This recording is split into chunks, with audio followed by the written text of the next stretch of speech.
Polisi Resor Kupang berhasil menangkap 2 pelaku serta mengungkap motif baru pencurian hewan ternak sapi di wilayah Kabupaten Kupang. Kedua pelaku berinisial NL dan BL berhasil diamankan oleh jajaran Polsek Takari dan Fatuleu beberapa waktu lalu setelah menerima laporan dari korban yang mengetahui sapi mereka hilang di Desa Poto Fatuleu Barat dan Desa Hueknutu Takari. Berbeda dengan kasus pencurian sapi sebelumnya, kedua pelaku ini menggunakan motif baru dengan mengubah identitas sapi. 4 sapi yang berhasil pelaku jerat ini dibawa ke rumah, lalu dipotong bagian ujung tanduk, telinga atau hetisnya, serta pelaku mengubah cap pada sapi. Hal itu dilakukan untuk mengelabui pemilik sapi dan mengklaim bahwa sapi itu adalah milik para pelaku. Seperti kita ketahui, pencurian ternak kembali marak 6 bulan terakhir dengan berbagai modus yang dilakukan. Ada beberapa dengan memotong sapi di tempat sehingga tersisa daging kemudian dibawa oleh pelaku. Kemudian ada lagi dengan modus pemalsuan ataupun dengan pendobelan cap ataupun stempel.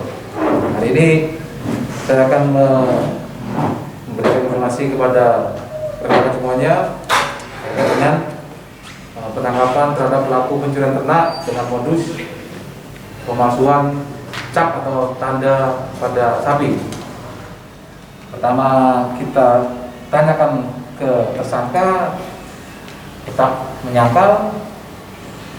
Kemudian dari pihak korban langsung melihat secara fisik kepada di sapi yang diduga hasil pencurian dan didapat bahwa memang itu milik daripada saudara korban, Cornelius Nabar.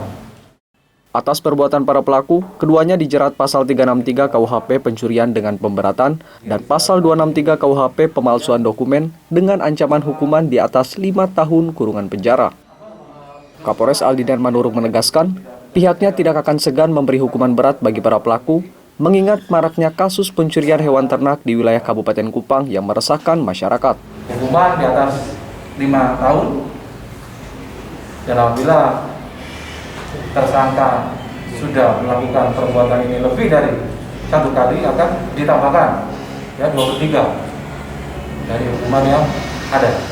Saya kira segala bentuk kejahatan khususnya pencurian hewan ternak harus kita berikan sanksi, harus berikan kita efek jerah supaya tidak kembali terulang. Beberapa bulan terakhir memang kita juga ketahui bahwa banyak sekali pencurian hewan ternak di Kabupaten Kupang dengan modus yang berbeda-beda. Tapi syukur alhamdulillah puji Tuhan kita berhasil mengungkap. Polisi juga saat ini tengah mendalami informasi dari kedua pelaku dan tidak menutup kemungkinan ada pelaku lain yang ikut dalam kasus pencurian sapi ini. Clemens Funit, AFB TV, melaporkan.